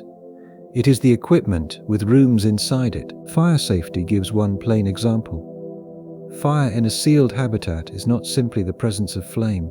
It is a problem for atmosphere composition, smoke removal, toxicity, visibility, power, crew response, and damaged hardware. The outside cannot be used as a simple escape into breathable air. Even an emergency response remains inside the artificial world. That makes ordinary words like shelter feel too weak for the system being described. Water gives another example. People picture water as stored supply, but life support treats it as a moving responsibility. It must be recovered, cleaned, routed, monitored, and protected from freezing, where freezing would damage the system. Every liter belongs to a loop, and each loop depends on power and maintenance. Pluto's cold does not kindly preserve the water for human use. It threatens to move it into the wrong state in the wrong place at the wrong time. The same point applies to monitoring. A healthy habitat is partly a place that notices its own drift. Pressure changes before people feel them. Carbon dioxide rises before judgment feels obviously wrong. A thermal loop can move away from its range before the room feels dangerous. Sensors give the crew time, and on Pluto, time is one of the rarest supplies. That makes false confidence dangerous. If the room feels normal, the body relaxes. But the room feels normal only because the machine is working. The correct habit is almost the opposite of ordinary home life. Trust the gauges, trust maintenance intervals, trust small alarms. Treat the background as something being actively produced rather than something that exists. A Pluto habitat would be a lesson in humility. It would ask people to live inside a world they made while a larger world waits just beyond the wall. The smaller world must keep checking itself because the larger one will not catch a mistake. A base like this would also need to be boring on purpose. Boring means procedures are repeatable. Boring means alarms are understood. Boring means valves are reachable and filters can be changed without turning a small fault into a full emergency. Pluto would fight that boring success by making every ordinary system carry more meaning. A water loop is not plumbing in the usual sense. It is the preservation of liquid water when the outside cannot help. An air monitor is not a dashboard decoration. It is part of the breathable world itself. The base would so need calm people as much as strong equipment. Calm does not mean relaxed. It means trained enough to notice small deviations before they become emergencies. A pressure trend, a warmer pump, a filter nearing its limit, a suit joint that has begun to resist motion. These are the first sentences of the survival story on Pluto. The crew survives by reading them early. The romantic image of exploration always loves the first step outside. Pluto pushes us toward a different image. The honest concern is not the first step, it is the safe return with the machine still working behind you. A walk on Pluto would not be a casual extension of daily life. It would be a temporary arrangement in which a very small habitat, worn as a suit, tries to keep a human body functioning long enough to complete a task and come back through an airlock before too many margins narrow. Pressure has to hold, oxygen has to hold, thermal control has to hold, joints must keep moving, tools must work, visibility must remain usable, the route back must still be open, and all of that happens in a place cold enough to punish hardware, dim enough to slow work, and thin enough to offer almost no atmospheric forgiveness. That is why every outside task tends to become maintenance before it becomes exploration. Even if the goal is science, the deeper purpose is still to keep the life support chain intact. A blocked vent, frost on an external sensor, a damaged panel, contamination on a joint, a degraded seal, a power issue on outside hardware. These are the kinds of problems that turn a walk into a wager. The person outside is not meeting Pluto in some pure heroic sense. They are negotiating with a long chain of assumptions that must remain true all the way back to the airlock. NASA's broader human spaceflight risk framing helps here too. Exposure away from Earth is never about one dramatic failure mode alone. It is about compound stress. On Pluto, that compound stress includes cold, weak sunlight, thin air, distance, and the possibility that local frost or moving grains will make outside work more difficult in exactly the ways the body cannot afford. The environment does not need to attack loudly. It only needs to keep increasing the number of ways a careful repair can become slow, awkward, or mechanically expensive. This is the corrected form of the storm idea. The hazard is not one weekly blast of weather. The hazard is a persistent outside condition in which every repair happens under accumulated disadvantage. A visor that behaves well in one setting may respond differently here. A glove that remains supple in one cold range may feel different in another. Frost on equipment may not arrive as drama, but it still changes the work. Grain transport may not look like a sandstorm, yet it can still matter once a hinge, a sensor, or a seal is expected to remain clean and predictable. The suit itself reveals the truth. People often speak of suits as protective clothing, but on Pluto a suit is better imagined as a temporary room with a body inside it. The wearer does not carry warmth as a convenience. The wearer carries life support in miniature. That means every outside trip is a compressed version of the larger habitat problem. Air, pressure, heat, filtration, power, monitoring and time all have to stay in alignment while the world outside keeps offering no biological partnership at all. That would shape the psychology of life there. Outside work would not feel like stepping into weather the way an Arctic walk does. It would feel like borrowing time from a machine and then paying it back by returning before the outside has collected too much interest. Each airlock cycle would be a reminder that the usable planet ends at the inner wall and has to be rebuilt every time someone crosses that boundary. The more accurate the weather picture becomes, the harsher Pluto feels. Haze, frost, and grain movement are scientifically beautiful.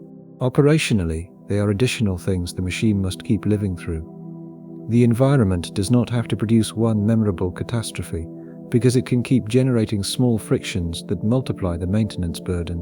And even if every repair succeeds, another pressure remains outside the habitat all the time, untouched by courage or good engineering practice. Pluto is so far away that Earth cannot function as rapid emergency infrastructure. Distance itself becomes a system in the survival equation. An airlock becomes the symbolic center of life there. Inside, pressure and warmth are normal because the machine makes them normal. Outside, normal ends in a few steps. Each cycle through that door spends gas, time, power, and attention. It also exposes the system to wear. A base that requires frequent outside intervention does more than stay busy. It is consuming the very margins that allow it to remain a base. Tools would become part of the survival chain too. A drill, a brush, a connector cover, a sample container, a latch, a light, a battery pack. These objects sound small compared with planet-scale cold, but small objects often decide whether a repair remains routine.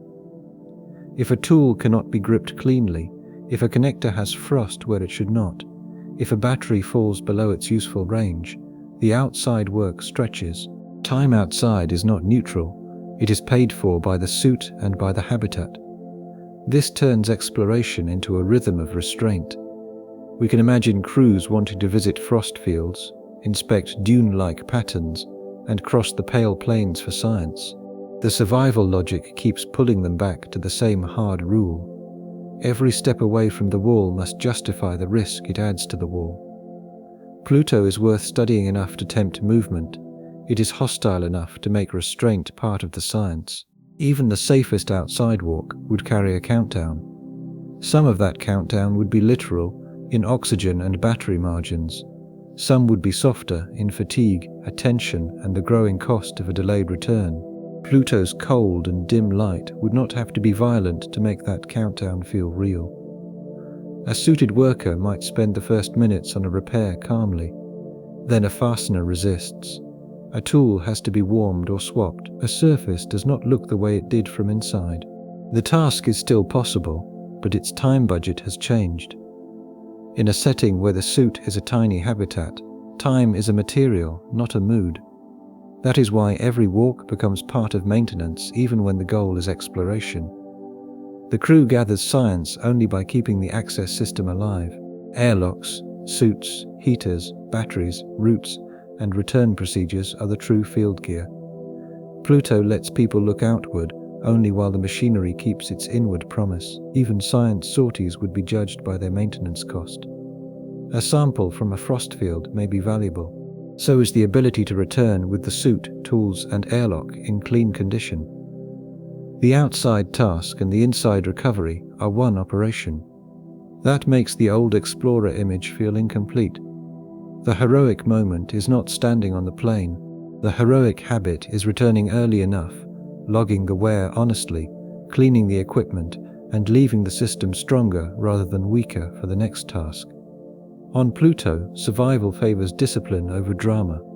There is also a moral pressure in every outside task. The person walking away from the airlock is spending shared safety, not only personal time. A slow repair uses heat and power that the whole base may need later. That shared cost would shape culture. The best crew member might be the one who reports a small problem before pride turns it into a large one. Pluto makes honesty part of engineering. Maintenance would also change the meaning of success. A repair that works but leaves tools dirty, seals worn, or batteries lower than planned is only a partial success. The base has to survive the repair after the repair is finished. That is why Pluto turns each outside task into a loop. Leave safely, work carefully, return with enough margin, restore the system. Only then has the walk actually ended. On a planetary diagram, distance looks abstract. In survival, distance means the end of quick rescue. Pluto's average distance, near 39 astronomical units, already tells us that sunlight will be weak, but the same scale also changes the meaning of every failure. Communication lag matters, of course, yet the larger truth is operational rather than conversational. Earth stops being a nearby reserve of capability. If something breaks on Pluto, the first real response is whatever the crew, the habitat, and the stored equipment already contain. Help from civilization has to be anticipated and packed in advance rather than summoned when the problem begins. That changes what autonomy means. Autonomy is not a philosophical preference in this setting. It is hardware by another name. Spare parts, software, repair procedures, crew training, diagnostic systems, medical capability, and fault tolerance all become pieces of survival equipment because Earth cannot act as an instant second body for the mission. The habitat must absorb trouble locally, or the trouble wins locally. This is where the difference between landing and lasting becomes sharp. Reaching Pluto is already a triumph of travel, timing, and mission architecture. Lasting there would ask something else entirely. Can the sealed system survive when replacement is slow, when rescue is implausible on the timescale of an emergency, when every external repair costs heat and power, and when the whole operation exists under weak sunlight on a world with almost no useful air? That question is not about one heroic voyage. It is about whether the machine can continue being a machine after the spectacle of arrival is over. Distance also amplifies the value of caution. A marginal choice that might be tolerable on a nearer world becomes more dangerous when later correction is harder. Redundancy becomes heavier because it must be carried, stored, and maintained. Yet it also becomes more necessary because there may be no quick replacement. Crew discipline matters more because the environment punishes mistakes, and the remoteness punishes the assumption that someone else will soon take over. Think of an Antarctic station for contrast. It may be lonely, cold, and hard to support, but it still belongs to a world with thick air, abundant solar energy relative to Pluto, real weather readable to the body, and a civilization on the same planet capable of eventually reaching it. Pluto strips even that residual comfort away. The habitat cannot be an outpost in the ordinary sense. It has to be a nearly self-contained argument that life can continue here without nearby help, because nearby help is not how the outer solar system works. This is why distance feeds back into every earlier burden. Weak sunlight matters more because failures in the energy system are harder to recover from. Pressure matters more because local repair is the first and possibly only repair. Frost and grain transport matter more because exposed maintenance happens on site rather than in a chain of nearby facilities. Site choice matters more because a small recurring burden can no longer be dismissed as something future support will compensate for. The emotional effect is severe. Pluto is not simply a hard place. It is a hard place that is too far away to let error remain casual. Every small mistake wants to become permanent until the crew proves otherwise. That is why the question of where to put the habitat stops being scenic and becomes strategic. If the wrong piece of ground adds friction to the whole machine, there may be no convenient way to undo that decision later. A radio delay is only the easiest part of distance to picture. The harder part is the missing hand. On a nearby world, outside expertise may still be slow, but the mission can feel tied to a broader operational neighborhood.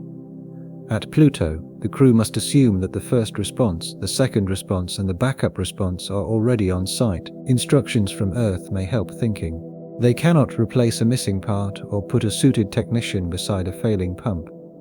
This is why spare parts become a moral weight in the story. Every spare has mass.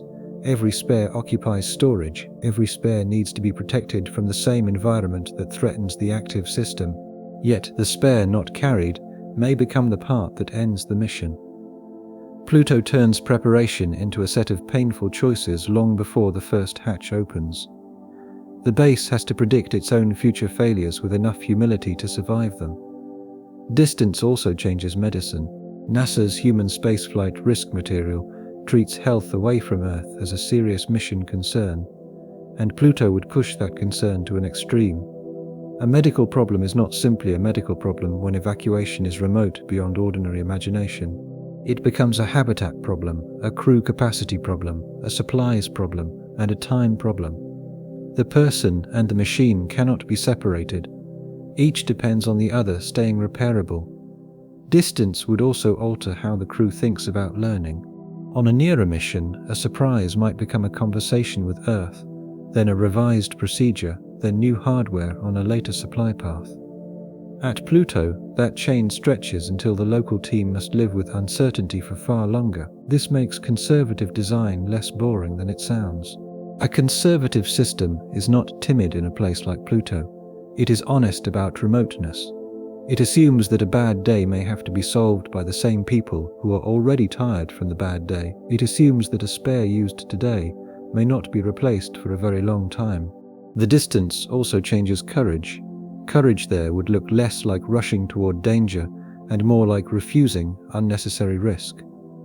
A crew that turns back early may be doing the bravest thing available, because the mission is not to win a moment. The mission is to keep the machine able to face the next one. Distance would also change how mistakes are remembered. A near miss on Earth can become a lesson with outside help close by. A near miss on Pluto becomes part of the local culture.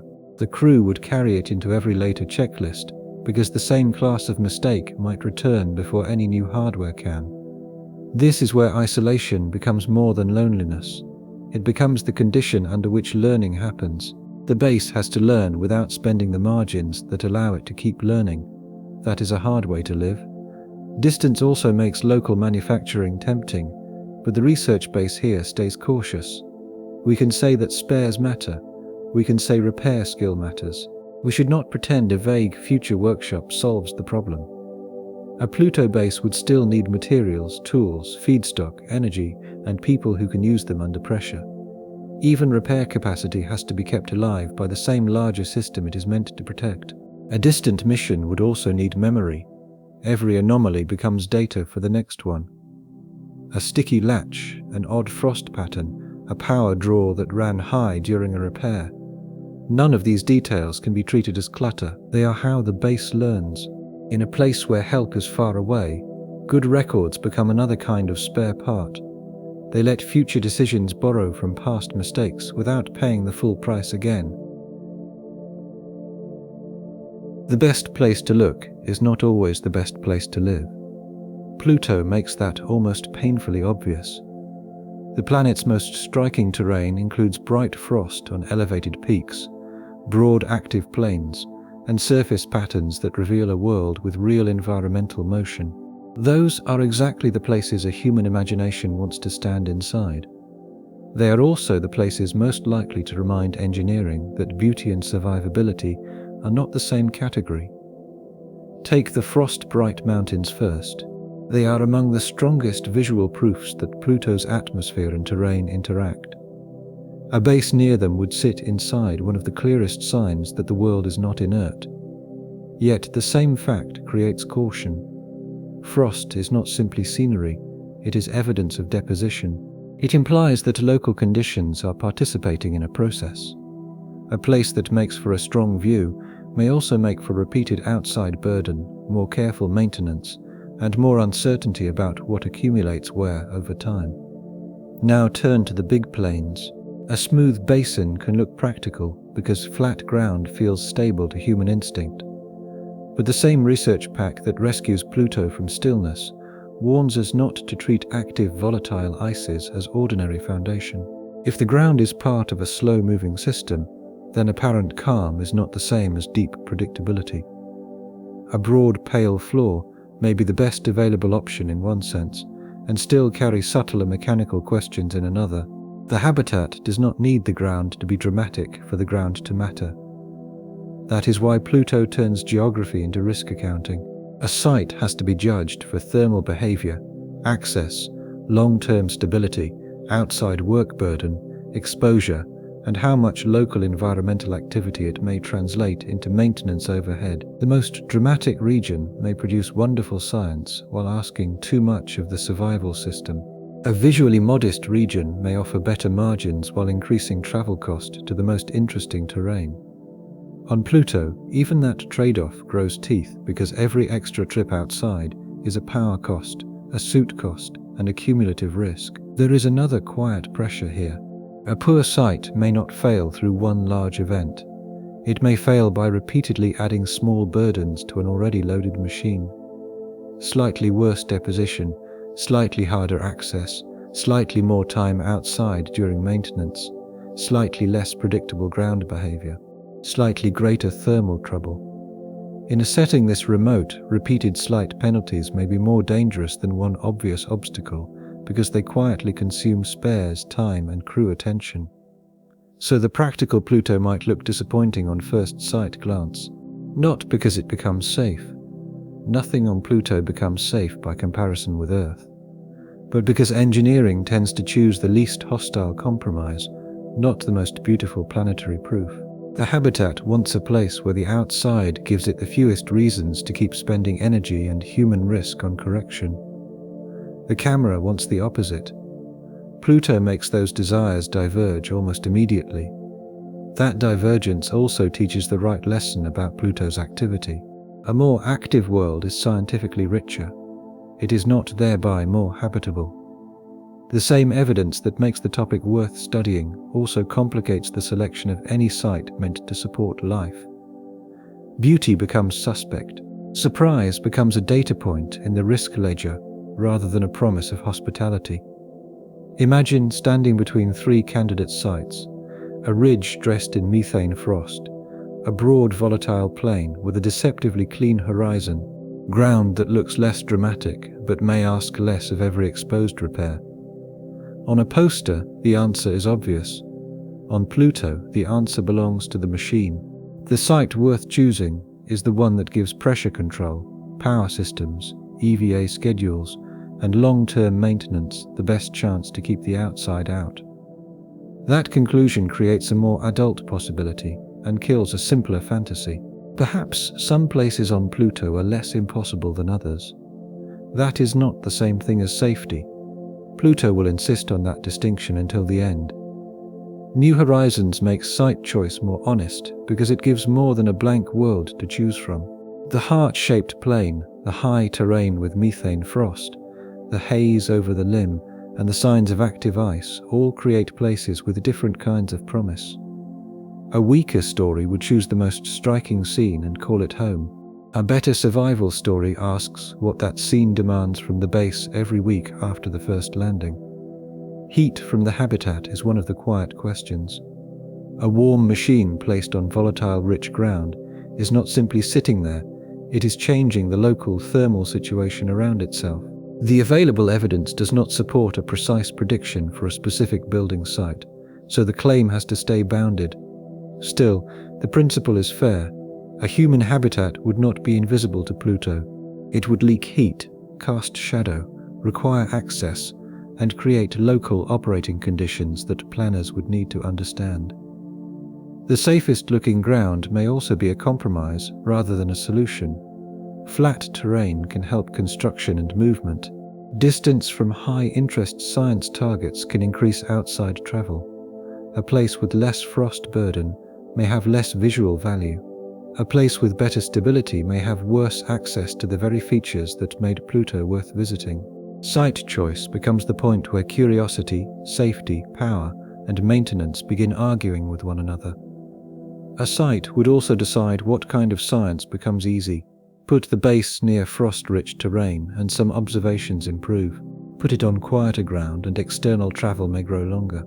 Choose a region with a cleaner operational profile and the most photogenic evidence may sit farther away. That is not a failure of exploration. It is what exploration becomes when survival has to keep speaking first. The best scientific site and the best living site may overlap only partly. A mature mission would have to admit that difference instead of hiding it inside a dramatic landing image. This is another way Pluto resists fantasy. It is active enough to offer many reasons to go. It is hostile enough to make every reason compete with life support. The planet gives curiosity with one hand and takes margin with the other. Site choice would also shape psychology. A base placed far from the most striking terrain might feel safer and more frustrating at the same time. The crew could see what they came to study and still know that each visit spends power, suit life, and repair capacity. That tension is honest. Exploration always balances desire against cost, but Pluto makes the cost unusually visible. The best site would not be the one that flatters the eye. It would be the one that lets the machine keep enough margin to keep asking scientific questions tomorrow. Site choice so becomes a long-term promise. The base is not choosing a view for one landing day. It is choosing the amount of outside work future crews may inherit. That inheritance matters. A site that asks for slightly more inspection each week can become costly over a year. A site that saves a little time on every repair can become a quiet source of safety. Pluto turns small differences into strategy. There is another danger in the word possible. Possible can sound like permission. On Pluto, possible should sound like responsibility.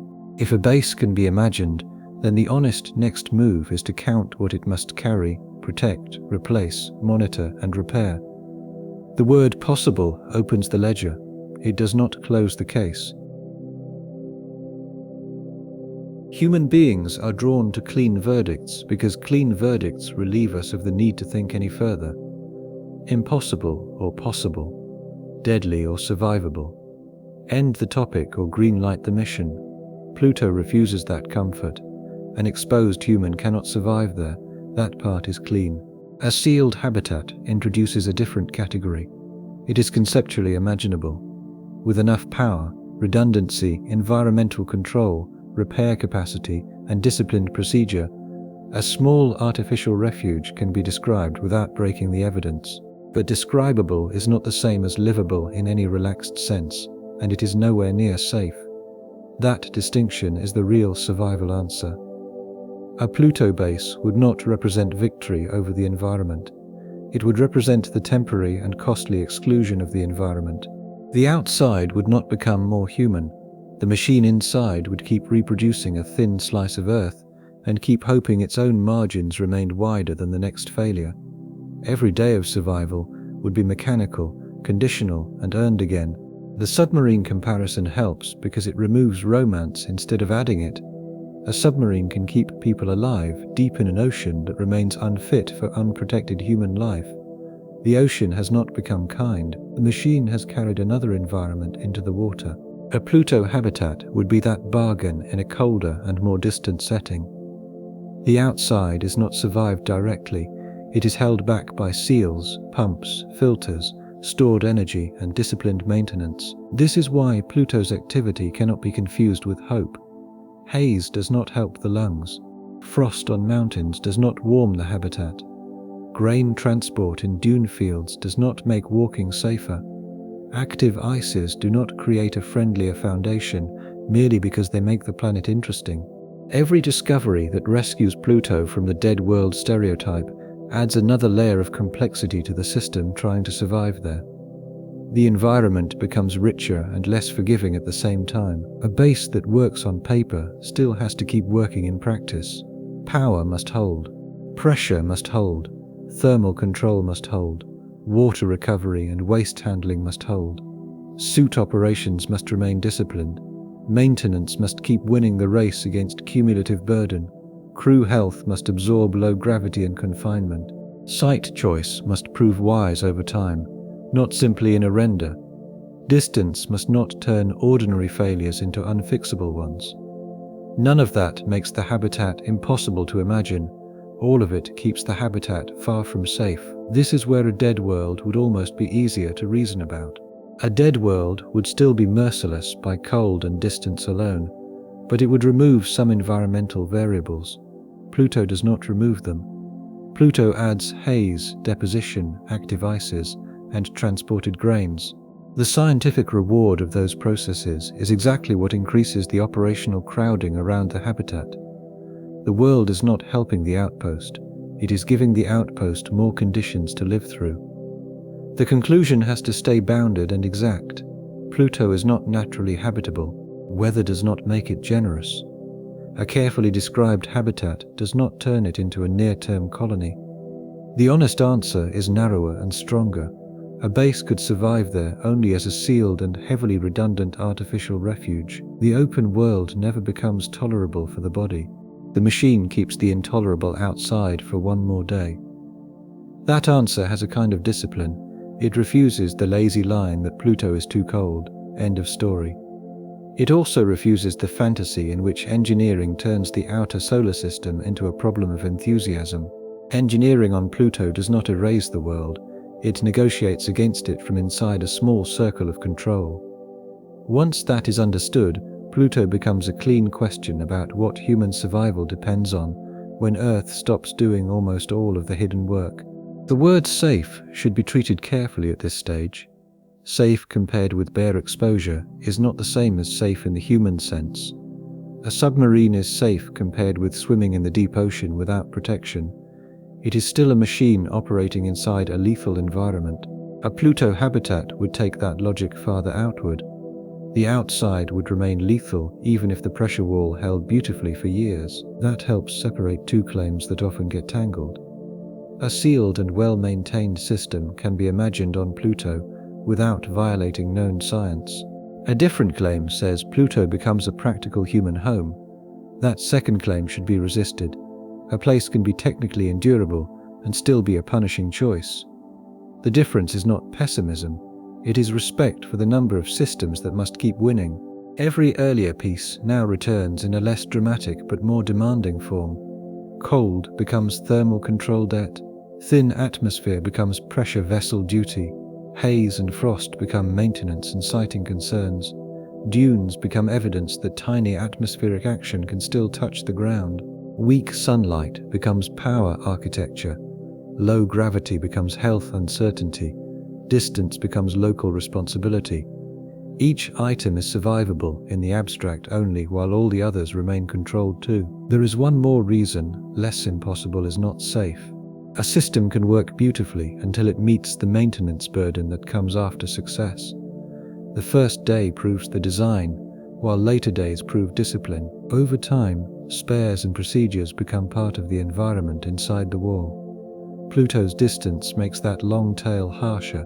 A replacement part carries a story about mass, storage, and prediction. A repair consumes supplies that had to be chosen years earlier. Deferred trouble can become part of the base's normal state if the crew cannot push it back soon enough. Survival becomes less like a single test and more like a ledger that is balanced again and again. That is where the adult answer settles. A Pluto base is imaginable as an artificial refuge. The word refuge matters. It means protection from a world that remains outside. It does not mean the world has become home in the Earth sense. The refuge survives by staying honest about that difference. The final answer also has to protect uncertainty. We are not looking at a tested Pluto settlement design. We are following source-backed constraints until they show the shape of the problem. That is enough for a bounded survival answer and not enough for a construction plan. Within that boundary, the verdict remains clear. Less impossible means a sealed system can be imagined. Safe would mean the environment has become forgiving enough for routine human life. Pluto does not offer that second condition. It allows the thought experiment only by forcing the machine to carry nearly everything. One last detail keeps the verdict grounded. Pluto is not hostile because it is dramatic. It is hostile because it does not participate in the human project. The planet continues its own physics. The machine must create ours inside a wall. That is why the final image should stay small. A lit room on an ice plane is enough. It shows the whole bargain without pretending the bargain is easy. That conditional answer is the only honest one. It leaves room for engineering without turning engineering into magic. It leaves room for scientific wonder without letting wonder soften the exterior. Pluto remains itself on both sides of the thought experiment. The machine may survive for a time. The world outside does not become human because the machine holds. By the time we reach Pluto, honestly, the subject has widened without losing its object. Weather brought us to the door. Evidence turned that door into a survival problem. Now Pluto becomes a test of how much Earth a machine can carry into a place that gives almost nothing back. Pluto matters as more than a distant curiosity because it strips human survival down to requirements that Earth usually hides from view. The body needs pressure around it before comfort can even begin. Breathable air has to be present in the right mixture. Heat must stay within a narrow range. Water has to remain usable. Energy has to arrive with enough steadiness that the next hour is not constantly in doubt. Ground has to be understood well enough for repeated work. Time for repair has to exist before a small problem becomes the whole story. Pluto supplies almost none of that naturally. The world is active enough to keep the test from becoming dull. NASA mission material, JPL frost imagery, and the dune evidence all show a Pluto with process. Haze hangs above the limb. Methane frost marks high terrain. Exotic ices can move. Grain transport can leave patterns in a place with a microbar atmosphere. These facts make Pluto more alive in the scientific sense and no kinder in the biological sense. Once that point is earned, a harder question appears without leaving the science behind. What counts as living on a world? Suppose useful conditions are carried inside a sealed vessel. Suppose the wall performs work that Earth once did invisibly. Suppose each trip outside is partly maintenance of that wall. In that case, people are not living with Pluto in the ordinary sense. They are enduring Pluto from within a portable fragment of Earth. The outside refuses almost everything the body asks for. No usable breath comes from it. Warmth has to be manufactured. Sunlight arrives weekly. Rescue sits beyond any normal emergency horizon. The same sky that gives haze to the camera gives almost no help to the person. If a base lasts there, it lasts because a machine keeps making a small Earth again and again. This is why the storm only makes sense after the translation is complete. It is not a blizzard scene. It is a long environmental pressure on the same sealed system. Haze matters because the atmosphere is real. Frost matters because sky and terrain are linked. Active ice matters because the surface is not only scenery. Grain transport matters because thin air can still touch the ground. Weak light and distance matter because every repair must be paid for locally. Pluto so becomes a mirror. On Earth, most survival support is so large and steady that it disappears into the background. Air surrounds us before we ask for it. Pressure holds us before we name it. Heat, water, weather, and reachable help shape ordinary life at scales larger than the person. Pluto removes those favors or reduces them until their absence becomes visible. The phrase human bubble can sound small, but it is exact. Human life away from Earth does not travel as bare biology. It travels wrapped in controlled pressure, careful chemistry, heat, water, food, medicine, tools, procedures, and repair practice. On Pluto, that bubble would be easy to see because the outside is so different from the inside. A lit window on the plane would not mean the world has become friendly. It would mean the boundary is still working. That boundary is the final object to carry forward, not the footprint, not the dramatic storm, the boundary. On one side, Pluto remains cold and active. It is distant, beautiful, and almost empty of human help. On the other side, a machine holds air in the right mixture and water in the right state. The entire survival story lives in the thin engineered difference between those two sides. The last lesson is not that Pluto is useless.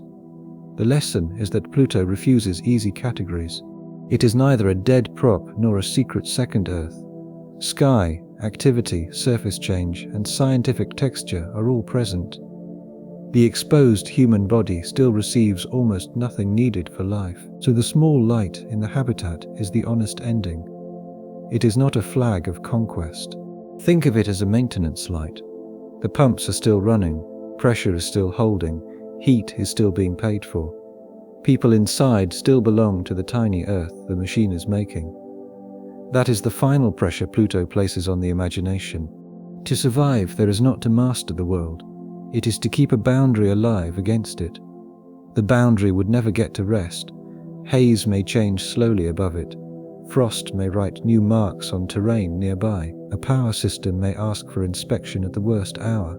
A crew member may have to choose between one more measurement and the cleaner decision to return inside. Those are not separate stories. They are the same survival question repeated in different materials. This is why Pluto belongs at the edge of the human bubble. It asks whether our machines can carry enough Earth to matter, and whether our judgment can stay modest enough to protect that carried world. The answer is not a triumphant yes. It is a conditional one, and the condition is severe. The machine must keep winning. The phrase ice storm has done its work by then. It brought us to the door, then had to be corrected by the evidence. The corrected version is quieter and harsher. Pluto's weather is not the scene that kills you. It is one part of the world that makes the machine work harder to keep you alive. That is a stronger ending than a simple no. It leaves Pluto active, strange, and worth studying. It also leaves the human body where the evidence puts it, inside a made environment dependent on pressure, heat, power, and repair. The mercy is not in Pluto. The mercy is in the machinery, for as long as it holds. A final glance at the plane makes the point without another list. Haze above, frost far away, a weak sun over ice. The human answer is the lit wall between those things and the people breathing behind it. Return to that hatch one last time. A small lit habitat sits on a nitrogen ice plain under a sky with haze in it. Far away, high terrain carries bright methane frost. The sun is visible, but it lights the scene without softening it. The old instinct waits for a dramatic enemy to arrive. A storm front, a blast of wind, a wall of snow. Pluto does not need that kind of scene. Its weather is real. The danger is that the whole environment leans on the human system at once. Cold drains thermal margin. Near vacuum pressure denies the body a usable outside. Weak sunlight makes power hard. Haze, frost, moving ice, and grain transport add work to a place that was already severe. Distance turns every failure local before it can become anyone else's problem. So the final answer has to stay exact. An exposed human cannot survive Pluto. The reason is not that Pluto is empty or dull. The reason is that too many wrong conditions arrive together while too few right conditions are present. Pluto has atmosphere but not usable air. It has weather but not weather the body can read as shelter. It has surface activity but not activity that makes settlement easy. A base could survive only in the narrower mechanical sense. It would have to be sealed, powered, monitored, repaired, and supplied as a small artificial environment. It would not be living off Pluto, it would be living against Pluto, holding a pocket of Earth behind pressure walls and trying to keep machinery ahead of failure. The phrase ice storm has done its work by then. It brought us to the door, then had to be corrected by the evidence. The corrected version is quieter and harsher. Pluto's weather is not the scene that kills you. It is one part of the world that makes the machine work harder to keep you alive. That is the mercy, if the word belongs here at all. The mercy is only mechanical. Pluto does not become kind once the first fear is corrected. It does not become breathable, warm, energetically generous or forgiving. It gives a sharper picture of what human life depends on. Here on Earth, pressure and air disappear into the background because they are everywhere. On Pluto, each one must be built, defended, and watched. That is a stronger ending than a simple no. It leaves Pluto active, strange, and worth studying. It also leaves the human body where the evidence puts it, inside a made environment, dependent on pressure, heat, power, and repair. The mercy is not in Pluto. The mercy is in the machinery for as long as it holds. A final glance at the plane makes the point without another list. Haze above, frost far away, a weak sun over ice. The human answer is the lit wall between those things and the people breathing behind it. Outside the wall, Pluto remains Pluto. That final image is small because the truth is small at human scale. That narrow fact is the whole survival story in miniature. A room holds pressure, a pump keeps moving, a seal keeps choosing the inside over the outside. On Pluto, survival is that narrow. Inside the wall, the machine keeps trying to remember Earth.